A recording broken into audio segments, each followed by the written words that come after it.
اور بندہ اپنے اندر ساری کائنات کو محسوس کرتا ہے کہ ساری کائنات ہمارے اندر سمٹی ہوئی ہے، اور اس سارے جسم کے اندر خاص طور پر قلب کے اندر، قلب ایک ایسا آئینہ بن جاتا ہے جس کے اندر ساری کائنات ایک چھوٹی رائی کے دانے کی طرح نظر آنی شروع ہو جاتی ہے۔ بسم اللہ الرحمن الرحیم۔ اللہم صلی وسلم علی سیدنا محمد وعلی آل سیدنا محمد کما تحب وترضى بأن تصلی علیہ صلی اللہ تعالی علیہ وسلم۔ مراقبے میں، اس کے پہلے جو ہم نے عرض کیا، مراقبے میں غنودگی کے بعد کی جو منزل شروع ہوتی ہے، اس حال سے ہم انشاءاللہ تعالی آگاہ کرنے کی کوشش کریں گے۔ جب غنودگی کم ہو کے بیداری کی طرف جب بندہ بڑھتا ہے تو اس کیفیت کو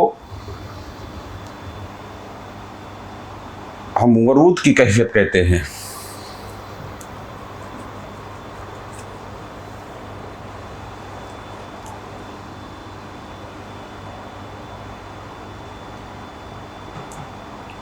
یعنی اب یہاں پر بندے اس منزل پر آنے کے بعد سالک کے اوپر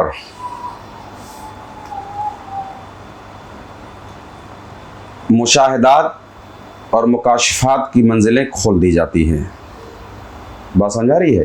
یعنی آپ آج کی دنیا میں جو لوگ جس کو کہتے ہیں باطنی نگاہ، کیا کہتے ہیں؟ باطن کی نظر حرکت میں آ جاتی ہے، کھل جاتی ہے۔ بات سمجھ آ رہی ہے؟ وہ ہوتا کیسے ہے؟ ادراک گہرا ہو کر، ادراک جو ہے گہرا ہو کر نگاہ بن جاتا ہے، اور باطنی اطلاعات تصویری خد و خال میں نگاہ کے سامنے آ جاتی ہیں۔ بات سمجھ میں آئی؟ نہیں سمجھ میں آئی؟ یعنی ادراک گہرا ہو کر نگاہ بن جاتا ہے۔ کیا بن جاتا ہے؟ ہمارے جو ادراکات ہیں وہ اور گہرا ہو کر کے نگاہ بن جاتا ہے، اور باطنی اطلاعات تصویری خد و خال میں نگاہ کے سامنے آ جاتی ہیں۔ تو جو باطنی جو اطلاعات ہیں، جو باطنی خبریں ہیں، یا جو تصویری چیزیں ہیں، تصوری چیزیں ہیں، وہ خد و خال یعنی ایک جسم کی شکل میں ہمارے سامنے آ جاتی ہے۔ یعنی احساسات اتنا قوی ہو جاتے ہیں جیسے کہ یقینی طور پر ہمارے سامنے یہ چیزیں موجود ہوں۔ ایک دم آپ آنکھ بند کیے اور جو باطنی اطلاعات آئیں وہ سب ظاہر ہونا شروع ہو جاتی ہیں۔ اس کیفیت کا نام ورود ہے، جو اس وقت شروع ہوتا ہے۔ یہ شروع کب ہوتا ہے؟ جب ہمارا ذہنی ایک سوئی کے ساتھ غنودگی کا غلبہ کم سے کم ہو جائے۔ اس کے پہلے ہم نے عرض کیا کہ مراقبے میں غنودگی آتی ہے نا، جو نیند اور بیداری کے بیچ کا حصہ رہتا ہے۔ غنودگی کیسے جاتی ہے؟ بیداری آنے کے بعد، برابر ہے۔ جب باطن میں پڑنے والی روشنیاں تیز ہو جاتی ہیں تو یہ غنودگی ہماری جانی شروع ہو جاتی، اس کے بعد کا یہ دور شروع ہوتا ہے۔ اور غنودگی کا غلبہ کم سے کم جب شروع ہو جاتا ہے، جب یہ شروع ہونا شروع ہو جاتی ہے۔ اب یہ ہوتا کیسے ہے؟ ذہنی مرکزیت قائم ہوتے ہی جب ہماری فکر جو ہے ایک مرکز پر، ایک نقطے پر جب ہم پہنچ جاتے ہیں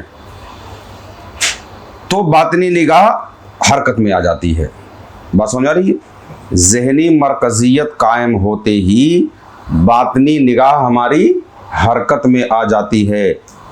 یکا ایک کوئی منظر نگاہ کے سامنے آ جاتا ہے،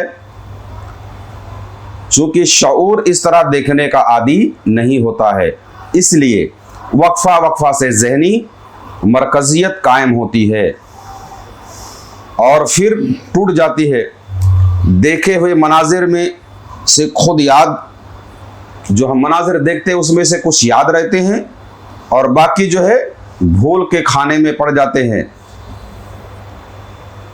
जो मनाजिर, जो इतलाआत हमारे दिमाग पर उतरती हैं उसकी मरकजियत पर, तो कुछ हम भूल जाते हैं और कुछ याद रहते हैं। जब इस कैफियत में हम आते हैं तो ये वरूद का दरवाज़ा गोया कि हमारे पर खुल गया। रफ्ता रफ्ता हम वरूद की कैफियत के आदी हो जाते हैं और मुराकबा में वारदात व मुशाहिदात, मुराकबा के अंदर वारदात व मुशाहिदात, नाजिल होने वाली चीज़ों को देखना का सिलसिला मुनक़ता नहीं होता, यानी ये चलते रहता है। कभी मुशाहिदात में इतनी गहराई पैदा हो जाती है, कभी कभी तो जो चीज़ें आप मुराकबे में देखते हैं उसमें इतनी ज़्यादा गहराई पैदा हो जाती है कि हम खुद को वारदात का हिस्सा समझते हैं, यानी हमको लगता है कि यार हम भी उसी चीज़ का हिस्सा हैं। जैसे कि आपकी लाइफ आम जिंदगी में किसी ने आपको चाय पिलाया तो लगता है कि हम उसके साथ खड़े हैं। तो होता यह है कि वारदात और मुशाहिदात का सिलसिला मुनक़ता नहीं होता। कभी मुशाहिदात इन मुशाहिदात में इतनी गहराई पैदा हो जाती है कि हम खुद को वारदात का हिस्सा समझते हैं। मुशाहिदात में तरबियत कायम होने लगती है और मजबूती उसके अंदर कायम होना शुरू हो जाती है और मानी व मफ़हूम जहन पर मुनकशिफ होना शुरू हो जाते हैं। यानी जो ज़ाहिर हुई उसकी वो क्या वजह है, क्यों है, क्या है, ये सारी चीज़ें हमारे जहन के ऊपर मुनकशिफ होना शुरू हो जाते हैं। उसके बाद का जो मंजिल शुरू होता है कि हमारा एक जिस्म जो है ये मादी है और एक जिस्म मिसाली है, बराबर है, यानी एक ज़ाहिर हमारा है और एक बातिन है ना। एक जिस्म कसीफ है और एक जिस्म लतीफ़ है। मुराकबा के दौरान ज़हनी यकसुई बढ़ने से मादी जिस्म का एहसास भी नहीं रहता। मुराकबे के दौरान ये हमारा जिस्म मादी जिस्म है, हमारे इस मादी जिस्म का एहसास ही ख़त्म हो जाता है और जिस्म मिसाली वाज़ेह होने लगती है। तो हमारा जो का नाम है बातिन का जिस्म है वो जैसे जैसे ये मादूम होता है मादी जिस्म, वैसी वैसी वो जो हमारा जिस्म मिसाली है वो ज़ाहिर होना शुरू हो जाता है। और ऐसा महसूस होता है कि कायनात हमारे अंदर मौजूद है। जब इस कैफियत में जब हमारा जिस्म मिसाली ज़ाहिर होना शुरू हो जाता है तो कायनात की सारी चीज़ें हमारे वजूद के अंदर खुद ब खुद नज़र आना शुरू हो जाती है और बंदा अपने अंदर सारी कायनात को महसूस करता है कि सारी कायनात हमारे अंदर सिमटी हुई है। और इस सारे जिस्म के अंदर ख़ास तौर पर कल्ब के अंदर, कल्ब एक ऐसा आईना बन जाता है जिसके अंदर सारी कायनात एक छोटी राई के दाने की तरह नज़र आनी शुरू हो जाती है और बंदा कायनात को अपने अंदर महसूस करता देखता है। ये सारी कायनात अपने अंदर महसूस करने लगता है और जिसमें मिसाली से अलग होता हुआ भी दिखता है। यानी ये हमारा मादी जिस्म से हमारा जो जिस्म मिसाली है वो अलग होता हुआ महसूस होता है। ये कब होता है? जब हमारे इस जिस्म का एहसास जो है ख़त्म होना शुरू हो जाता है। जिस्म मिसाली अब जब हमारे इस वजूद से ये मादी जिस्म से जिस्म मिसाली को जब ताकत पावर मिलती है तो वो जिस्म मिसाली हमारे जिस्म से बाहर आता है तो एक रोशनी की शक्ल में, मुकम्मल एक नूर की शक्ल में वो जाहिर होती है और मुकम्मल उसकी रोशनी से यहाँ का आपके आसपास का सारा माहौल मुनव्वर होता महसूस होता है। यहाँ तक कि कभी कभी ऐसी कैफियत होती है कि हमारा ये जो जिस्म मिसाली है वो हमारे वजूद से बाहर होकर के हवा में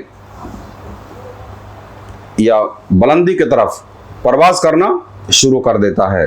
अल्लाह तबारक व तआला की बारगाह में दुआ है मौला करीम अपने फजल व करम से रियाजत करते हुए हमारी इन रियाजतों को कबूल फरमाए और ये इस तरह के हालात आश्कार होने के बाद रियाकारी और तकब्बुर से हम सबको महफूज फरमाए। जो कुछ भी करें अल्लाह उसके रसूल की मर्ज़ी के लिए, उनकी खुशी के लिए, न कि अपने नफ्स के दिखावे के लिए।